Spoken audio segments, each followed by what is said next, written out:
Hi and welcome to this Formula One podcast. This podcast is a part of Popecast Sports. I'm Oscar and I'm joined as usual by my co-host. Hello, I'm Daniel, and today we're here to talk about the upcoming Hungary Grand Prix.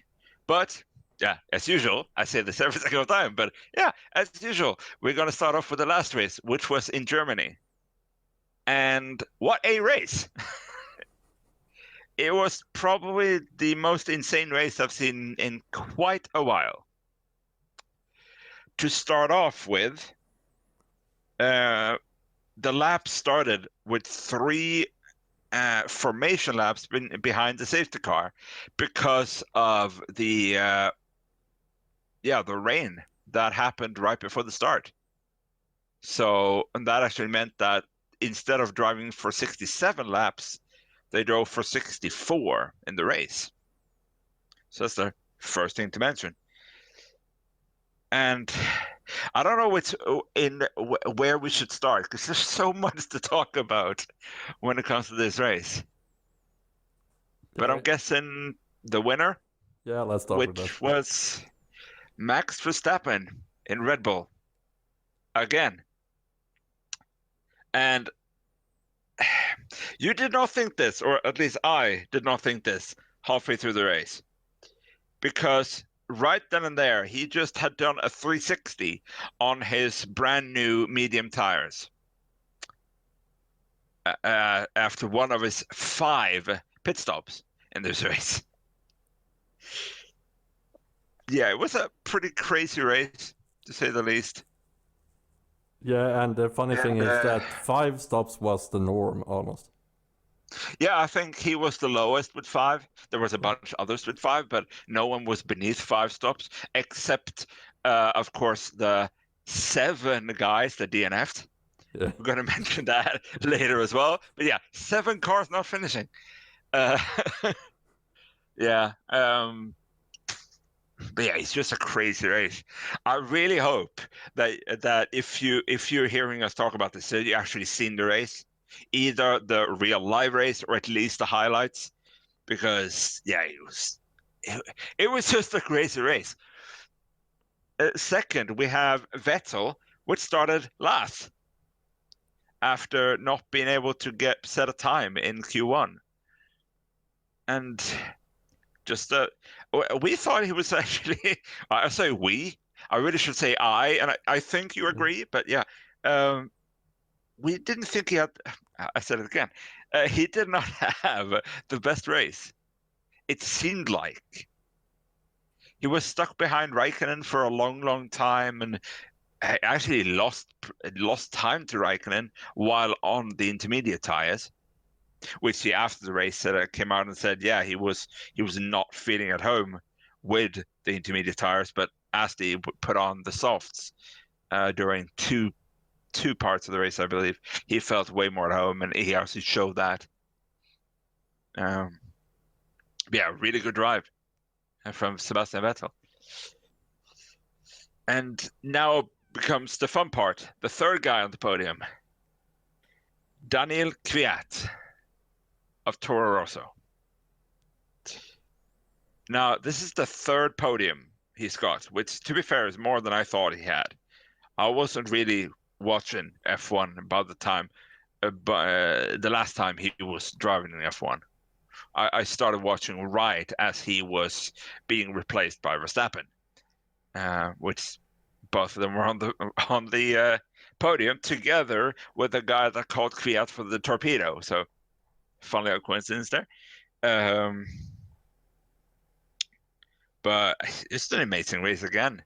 Although this is the weird, because much of the race, Albon, which finished 6th, his teammate in Toro Rosso, it was higher up than Kvyat. I think coming into the last pit stop, or at least halfway through the race, Kvyat was outside of the points. Majority of the race, he was outside the points. So to finish in 3rd is pretty insane. Yeah, and you could never really say how the race would end. Any time on the race, anyone could just drive off the track. mentioning that, why not take a look at the 7 DNF in this race? And we're starting off with Sergio Perez, which only lasted one lap after the start of the race.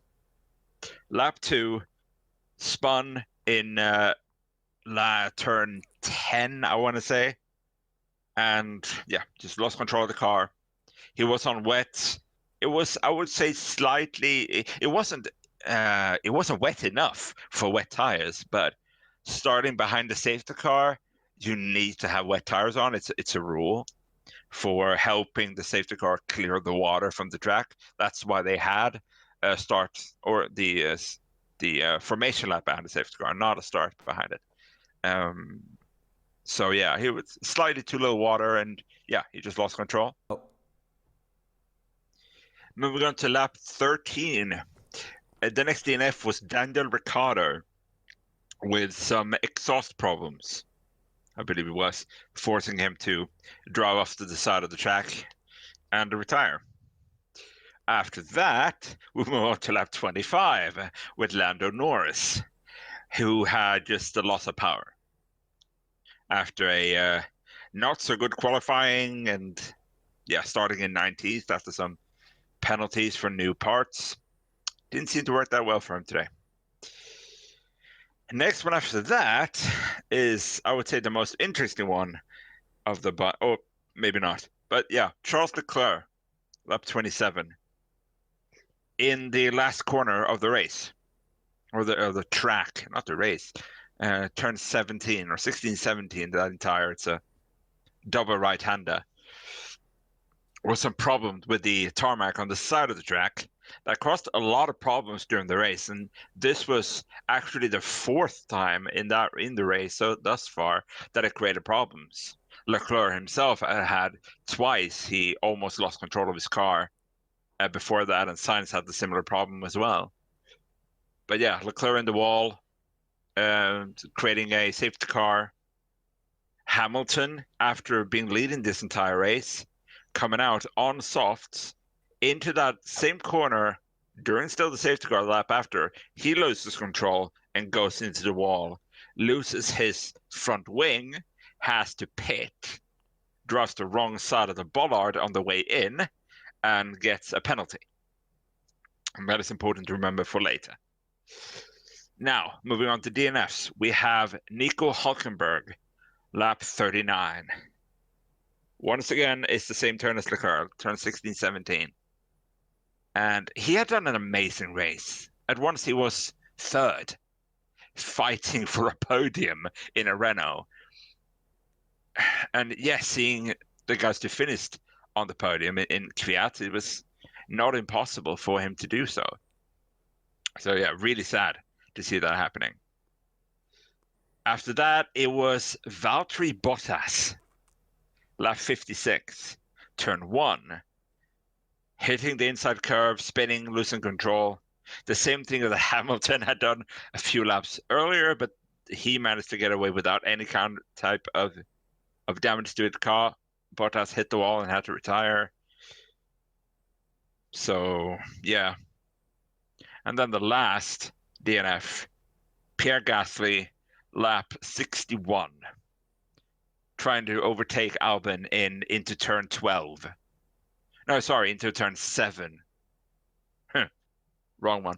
Yeah, they hit each other. He got a punctured wheel, Gasly, and just couldn't do anything about it. But that's that. 7 DNFs, 4 safety cars, 2 virtual safety cars. It was actually only Gasly's DNF that didn't cause a safety car in this race. So yeah, in just that sense, very yeah, weird it race. was insane in a lot of ways. Yeah. And we already mentioned him twice. Lewis Hamilton having looking for, like, out of his perspective, I would say a horrendous race. I mean, leading for almost half the race until that lap 28 incident where he had just pitted the lap before onto softs. He crashes, destroys his front wing, has to go in, pick on intermediates. The guys isn't ready for him. He had to switch the entire front wing. They can't get it off for some weird reason. I don't know what they're doing. They didn't have the tires ready. They put on new softs at first, and they have to take them off, put on new intermediates. I think that first pit stop took like 40 seconds. Like it was not going well. So from pretty much first, after that he's fifth, which is still amazing, seeing that it was a really long pit stop and only fifth, but still he dropped 4 places. And now he has a 5-second penalty and is also being looked at for driving too slowly during a safety car, which is a rule I haven't heard of. And a little disclaimer, because in watching the race live, I never saw if he got a penalty or what kind of penalty he got. Now, watching F1's official YouTube channel and their show, like after the race, they said he did get a penalty for driving too slow as well, but I don't know how much or what kind of penalty that is. So sadly, I can't talk more about that. Hamilton, yeah, he didn't have a good race. He finished 9th, but he was on the verge. When he drove over the finish line, he actually finished outside the point in 11th. And yeah, just a really bad race for him. Yeah, like, but you could see that he was sick, Hamilton. Yeah. He wasn't fit to drive at all. Yeah. Apparently, before qualifying, the day before, he was on the verge that Ocon was going to drive his car instead. Of course, Ocon is right now the third driver in the Mercedes, because he was really not good, Hamilton, on Saturday, and still he drove the qualifying. He qualified in P1, and he drove the race, but he didn't seem like his usual self. So I wouldn't put it past that it was just the sickness that was slowing him down in this race. But yeah, unusually weak race, definitely from Hamilton. Yeah, like he was too human almost. Well, he was human, to be fair. He wasn't, or like the reporters say, he wasn't unbeatable, Lewis, anymore. He was just human. He wasn't inhuman. Now he was human, Hamilton, and that happened. So, yeah, a bad race can happen to everyone, including him, it seems. So, yeah, but we really recommend people to go and check the highlights for this, so you get some feeling of it, because it was mental. Yeah. Now, talk about mental. Williams has got his first point. Woohoo! Robert Kubica finishing in 10th. Now, looking at the season, I would rather want it to be Russell, to be fully honest, that got that first point, because he's been the better Williams driver. But in this race, Kubica was slightly better than Russell and got the point. Now, we already mentioned that Hamilton finished 11th, but he came over the finish line 11th, finished 9th. Kubica actually finished 12th, but came in 10th. Let's talk about the reason why, shall we? And it's the Alfa Romeo. The Alfa Romeo drivers finished in the race 7th and 8th, ahead of the 2 Haas drivers as well that also got moved up 7th and 8th. But the reason why they're now in 12th and 13th, the 2 last places in the grid, was the thing that happened right at the start. Because I've tried to look this up. It's another new thing I haven't heard about. So there might be some wrong things here. And I hope you can forgive me if I say something that's not entirely correct. But what I understand is when you start the car, of course, you hold the clutch, you try to rev up to the optimum moment, and then you release. And there's a rule for how long it must take between releasing the clutch and the torque to hit the engine, and it's 70 milliseconds. That is the most it's allowed to take between releasing the clutch and the torque getting to the engines. Now, in the start of this race, Raikkonen's car took almost 200 milliseconds before the torque reached the engine. For Giovinazzi, almost 300. Now, it's still not long. 300 milliseconds is still, 0.3 seconds. It's not long. But in Formula One, and absolutely in a wet race like this, it actually gives a giant advantage. And to explain it a little bit, is torque of the car, it's what's spinning the wheels, literally. So when they have that slightly slower reactions, and it's a gradual increase, so that means it will take them slightly longer before the wheels reach maximum speed, which means it allows them that just a little bit more time to get grip and not out spinning the wheels, not getting grip in this wet surface. And if you look at the two Red Bulls, which had just awful starts, they had so much wheel spin they barely could leave the starting blocks, so to speak. That's so much wheel spin, both of them. And the stewards looked at this after the race and thought that although it's in a way it's too much difference to be like they actually tried to cheat or something they did by accident, I would say. And I think it's too big for someone to actually try to cheat because it's too obvious. But they thought that they gained a unfair advantage and therefore gave them 30 seconds each after the race. Now Alfa Romeo said that they're gonna go up against and try to get this not to count and get their 7th and 8th place back and everything that follows. But as of recording, they still haven't overturned, and I don't think even they've been up talking about it just yet. That's coming in days to come. But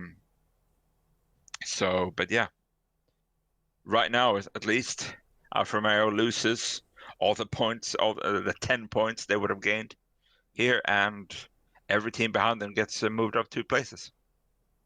Yeah, so finally someone finishes, a whole team finishes after Williams. Yeah. Yeah. Depression.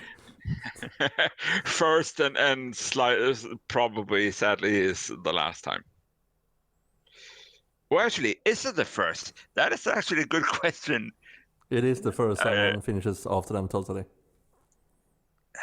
It has been one person before. One person every time might have done it, but not the whole team. Oh yeah, true. We had the Ferrari and the Racing Point in Germany. Yeah. Oh, sorry, no, in Great Britain. Yeah. Yeah, I really shouldn't look at this right now. Yeah, it was only Giovinazzi in Monaco. Yeah, it wasn't. But yeah, I'm not even sure 2 drivers has finished behind them before. Yeah, they have.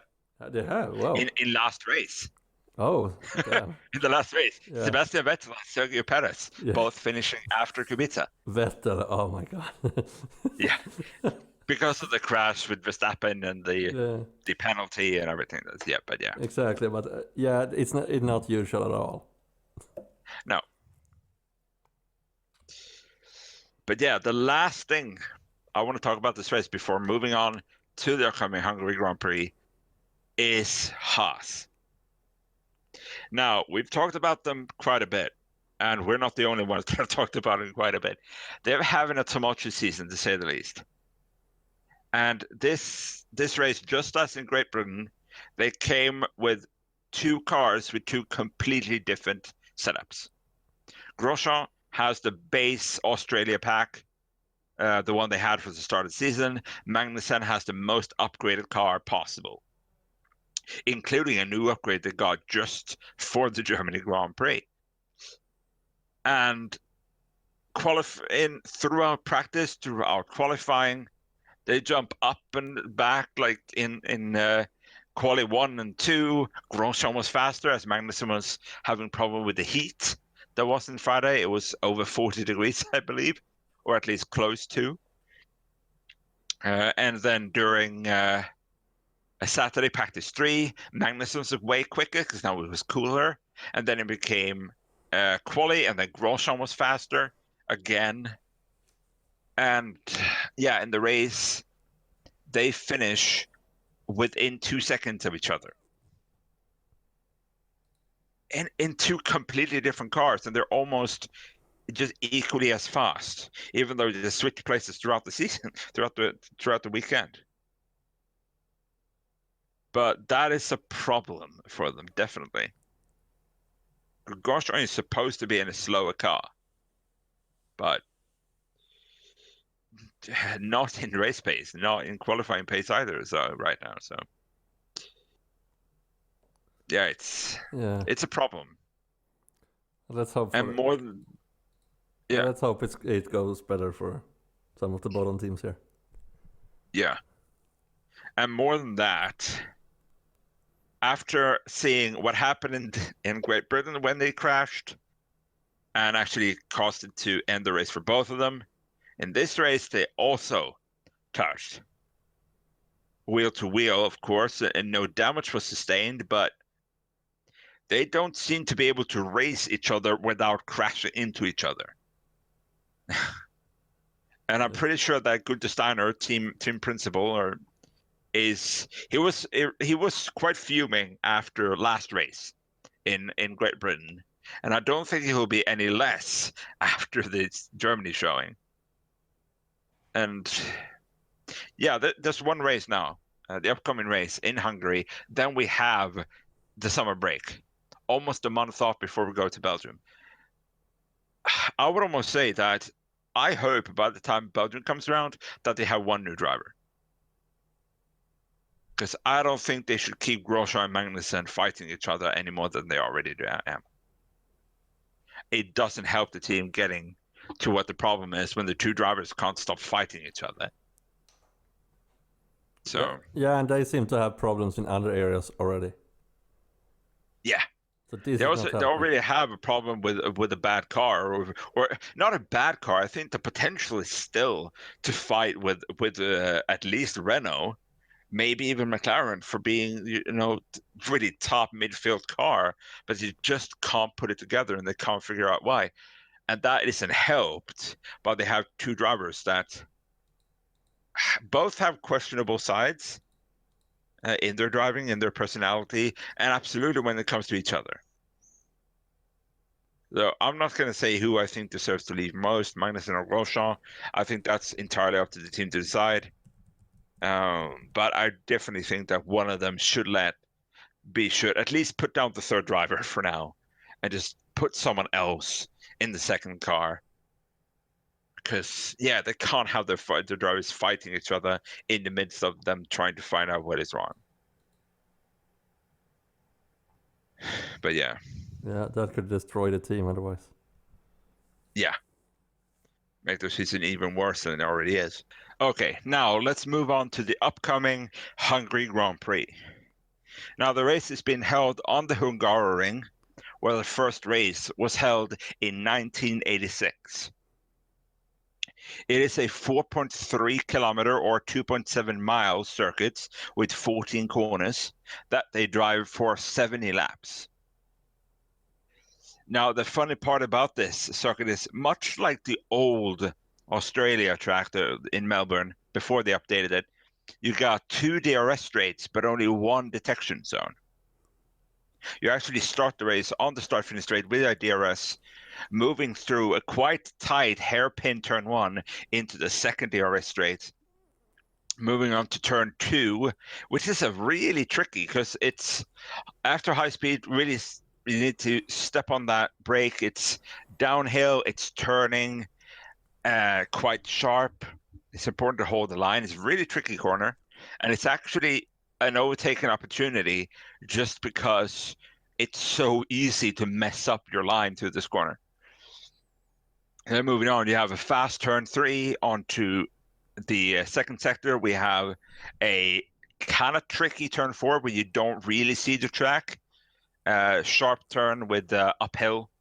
It's right over a crest even. Slightly tricky. Moving on to a long turn 5 up the hill into a chicane, turn 6, 7, going right left. Back into just a quick almost 90-degree turns, not that hard, 8, 9, and straightening out for 10. Going into the last part, which is one of the few, together with the start-finish straight, and I would say the straight between 3 and 4, this is the only other real straight in the entire track, and it's between turn 11 and 12. So it's a very special track that it's not got many straights at all, which I've actually, fun fact, I've actually heard it being compared to a karting track more than an F1 track, which is fun. But yeah, moving on into turn 12, hard right. Also important, it's very easy to run too wide or too deep, should I say, into this corner and lose some time. So it's important to really be brave on the brakes, but at the same time carry as much speed. And then it ends the track with 2 very long, or even, I wouldn't say slow because you don't drive them slow, but both turn 13 and turn 14 are almost like you have to start turning and then wait before you add the power. Because if you add the power too early, it's easy to just understeer off the track. And absolutely in turn 14, when there's a wall on the outside, it's very important not to start your power too early. So yeah, a little bit different at the end of the track. But yeah, let's quickly touch upon what happened here last year. And there's only a few things that at least I'm interested in mentioning before we move on to this season. And the first thing is Red Bull. Verstappen, starting in 7th or 8th, had a really good start of the race. He was up in 5th in no time, and pretty much held that for the 5 races he was in in the race before his engine broke down. While Ricciardo started 12th and finished 4th after a really impressive pass on Pierre Gasly, which also had an amazing race in 6th for Toro Rosso, something Red Bull will hope he can redo this season in an even better car. And also a little duel with Valtteri Bottas at the end for Ricciardo. First on lap 68, where Bottas pretty much knocked him off the track into turn 1. And Bottas having some real problems with the tires this race. And he was not having a fun race. I don't know if it's track specific or if it just this turn just had a bad day, but yeah. He's going to be hoping for a better race, definitely. Yeah, this track has a lot of turns. I think the Red Bull was pretty nice on this track. Yeah. As long as the car kept itself together, at least. Yeah. Yeah, that is like they've just come up with a win now in Germany. If I were Mercedes and Ferrari, I would actually be really watching my back for Red Bull because I think they can be really strong here. And I would say of the 3 top teams, I would say this track, what I know about the cars so far, I would say this track favors least the Ferrari. Because Ferrari has the strength in the straights. And as earlier said, there's only really one straight worth the name, and that's the start-finish straight. So, yeah. This could be a sad race for Ferrari and maybe even a podium for Red Bull. Yeah, if I look at the last year, I think they could do it. Yeah. And the car is They much had, more consistent now. Like it doesn't break down as often. yeah. And I would say they're closer to Ferrari this Yeah. season than they were last. Mercedes is still way in top in front, and with their strength in high-speed corners, it wouldn't surprise, or to be fair, in any corner, Mercedes, um, it wouldn't surprise me at all if they just run away with this. But even that, I think they absolutely should look out for Verstappen. He's shown to be hitting above what the car should be able to do many times this season. So why not again? Yeah, but yeah, for the Ferrari got 2 podiums. They would need that again now to get into this again. Yeah, in the constructors, definitely. Yeah, Yeah, this could be. It's going to be an interesting race, but yeah, I kind of feel the Ferrari is going to finish like fifth or sixth, fifth and sixth or something like that, just because of this track really doesn't have their strength. Whereas the Red Bull is now really close to them and are, I would say, way better suited for this track. Not to mention the Mercedes. So heck, they might even have to look out behind for the McLaren or the, I don't know how good Renault would be at this track. I haven't really fussed them out yet. Yeah, the Renault cars, what they're good at, what they're not good at. It's hard to say. yeah. Like, but it's a track that fits a car that can take turns in a good way. Yeah, not lose speed and good with both downforce and the chassis, like weight distribution, like the distribution of weights and stuff like that. So yeah, a lot of quick turns,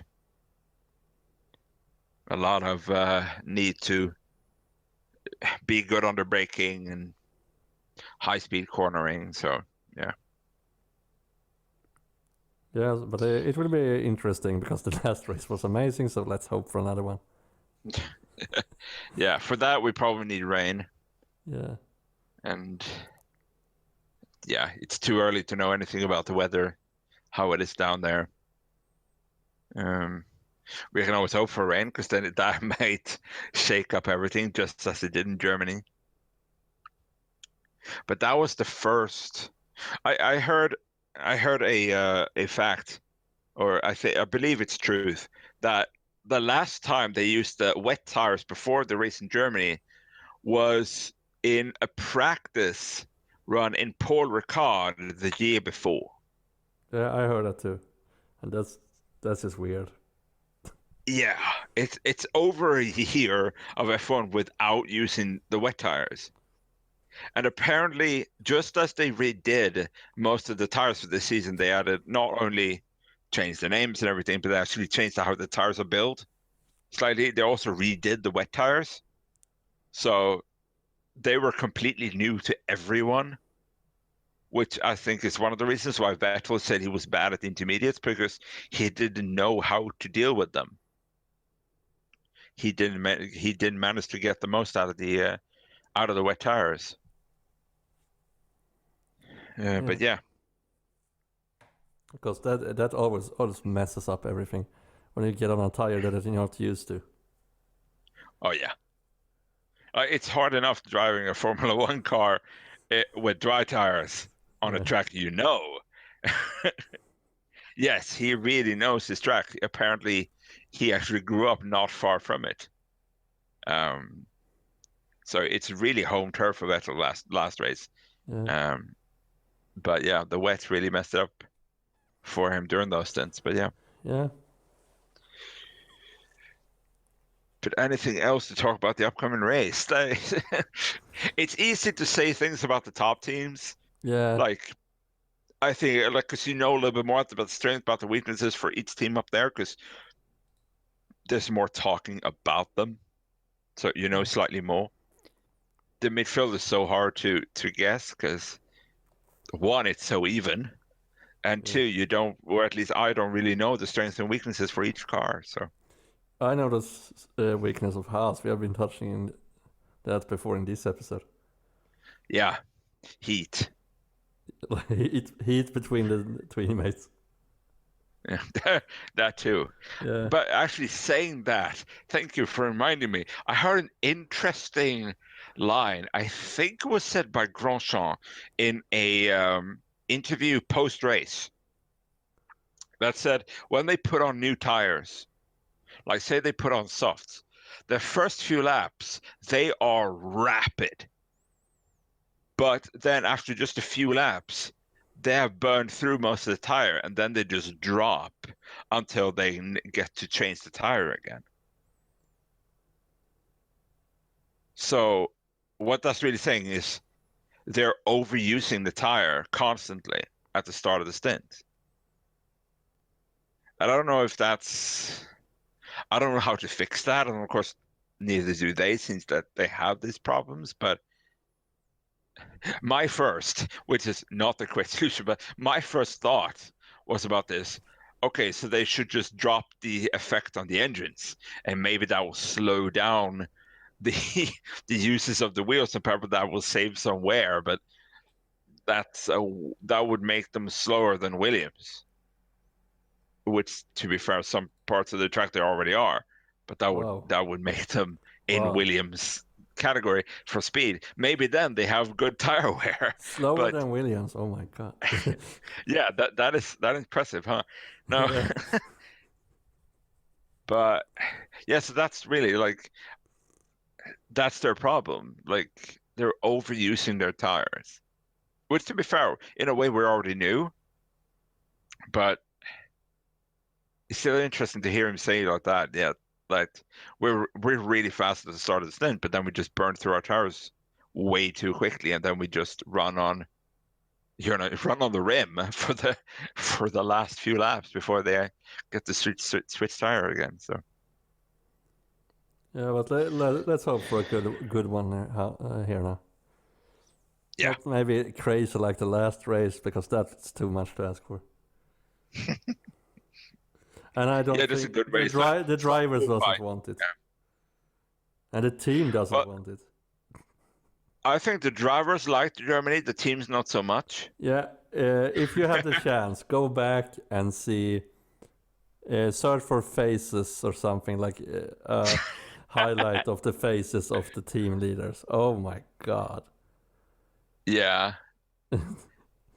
Yeah, absolutely the face that Christian Horner did right at the start when neither Verstappen or Gasly could get off the starting block. That actually made me crack while watching the race, seeing that face.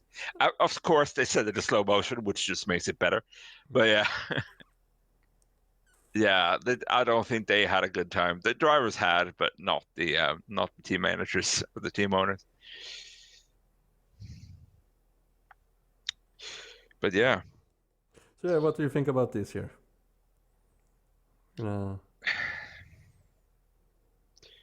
Yeah, I've been talking quite a bit about this year, so I don't know what more to mention actually. Yeah, but yeah, let's. I'm hoping for a Red Bull win here. To really get. Oh, you think that much? Yeah, really get the fight between Verstappen and Bottas going here. Yeah, it's a fun fact. Like after the last race, Verstappen is only 22 points behind Bottas. And yes, that is still a bit, like that is a lot still, 22 points, but it's at the same time only 22. He's 21 points ahead of Vettel. So all of a sudden he's as far away from the Ferrari as he is the Mercedes. So that would be something if Verstappen could finish second in the driver championship behind Hamilton. Yeah. So, yeah, I think both Ferrari cars will finish this race. Both Mercedes and both Red Bulls. And for some weird reason, I feel like Haas will be the team after them. You think they're going to have a really good session Yeah, or race? out of nowhere. Yeah, that would really be out of nowhere. Yeah. Like they look good for parts of the Germany Grand Prix, and I was like, they look better this. Oh no, wait, they don't. Yeah. Like they look just like Roshan said at the start of the start of the stint. They look really good, seem to be fighting the seat to gain positions, but then they just slow down. And yeah, they looked really good, and then they ended up in. Of course, now they finished in seventh and eighth, but they barely got into the points. If the Alfa Romeo still was, getting the positions they finished in. So, Yeah. but So, that would be interesting to see Haas in seventh and eighth yeah. in Hungary. Yeah, and Williams will sink down to the bottom again. Yeah. Yeah. They it's sad to say this, but they belong there right now. Actually, also another interesting thing. I think it was pre-race.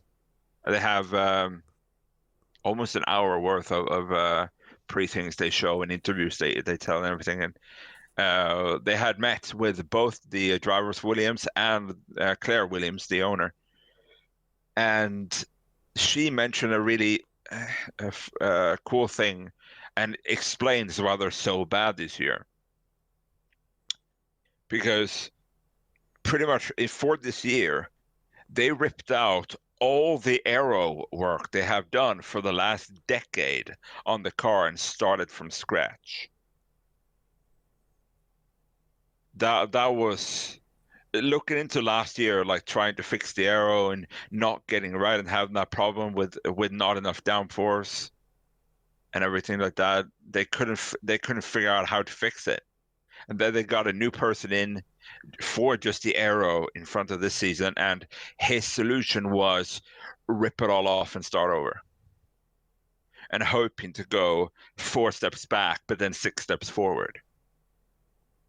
And yeah, that is one of the reasons why they're so bad this season, because they literally has tossed away 10 years worth of aero just work, trying to start off from the beginning and just getting it right.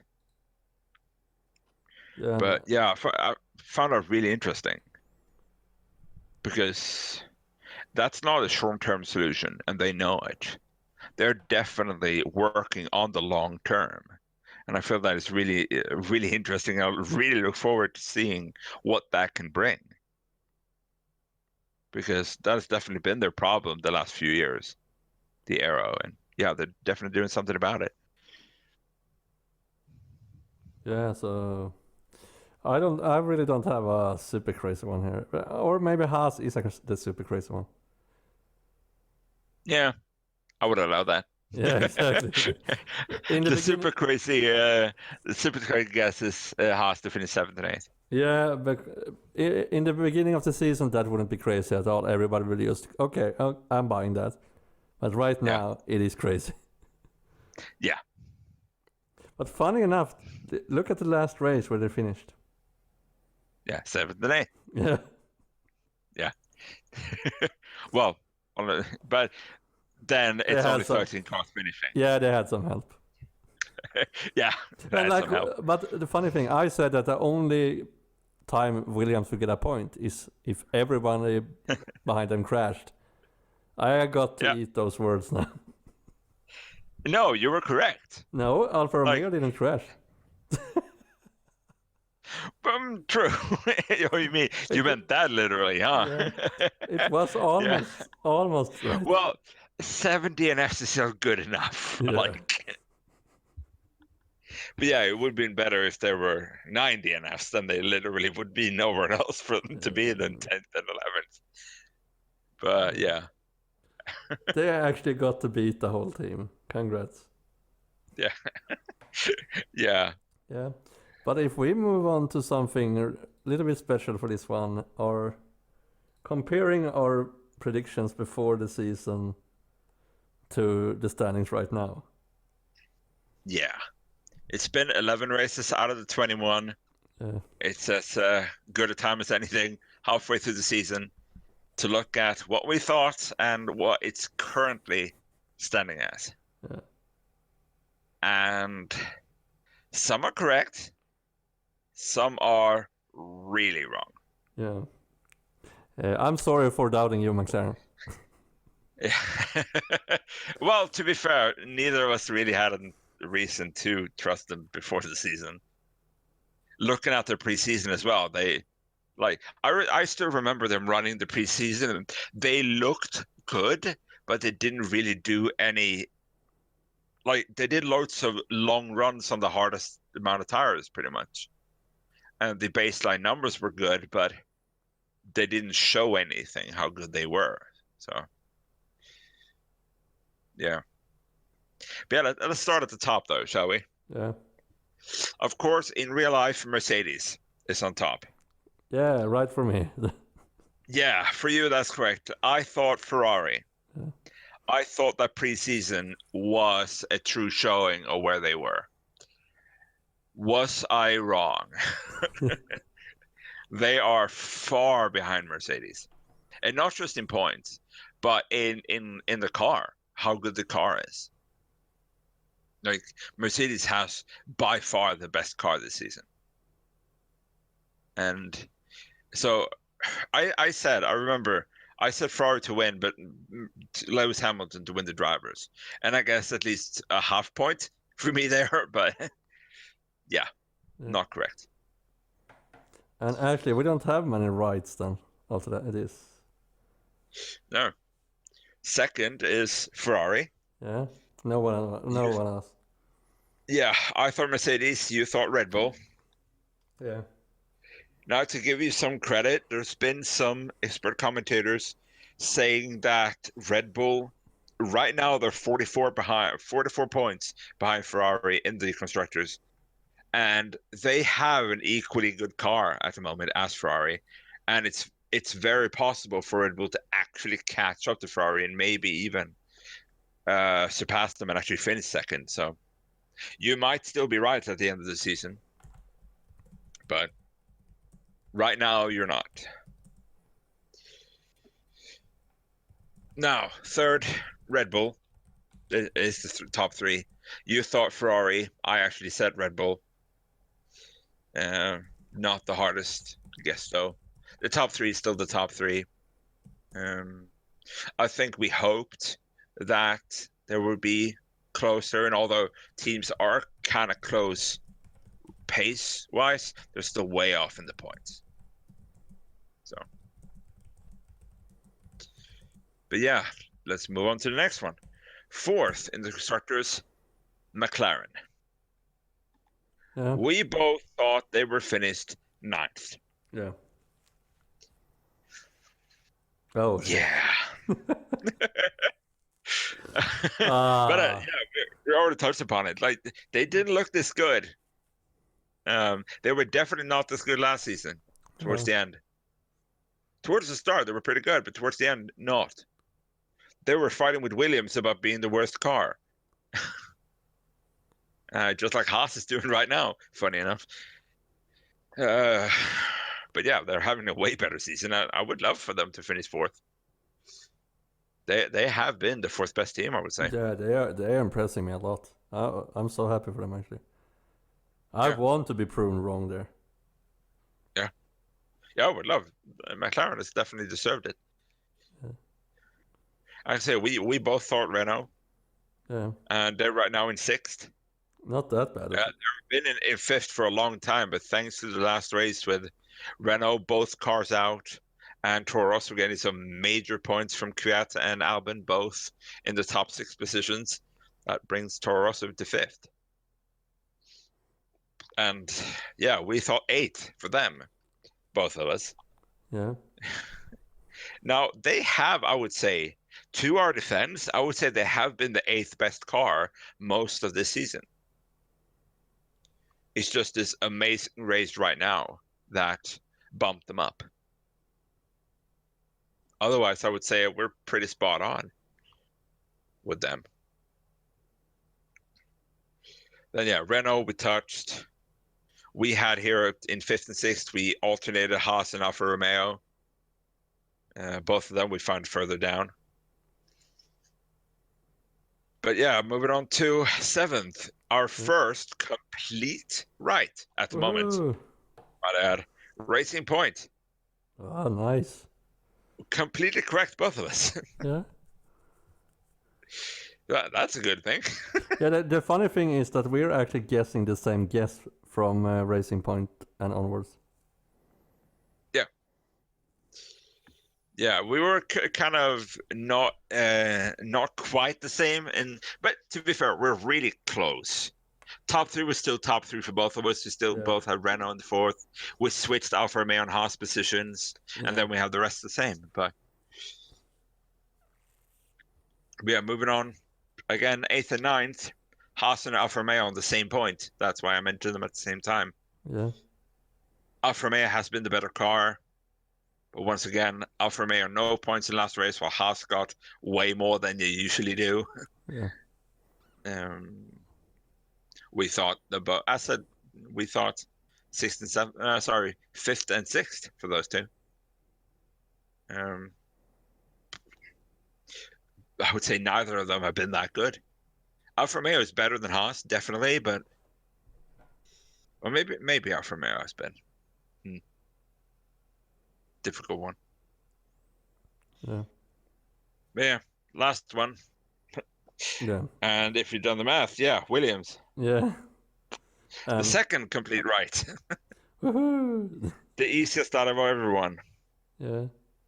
Missing the 3 days, first days of preseason testing is never a good thing. Now, I don't think that would help them anyway. Looking at what, like I said, the complete restart of Aero.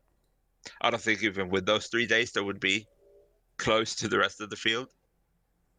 But at least they don't have a 0 next to them right now. And I just hope, not against Alfa Romeo, but I really hope that they fail to, they don't get their points back from Germany. Because if they do, that means Williams loses their point again. So, but yeah. Yeah. So some rights, some wrongs, and it will be exciting to see the rest of the season unfolding. Yeah. I would say absolutely the fight for second.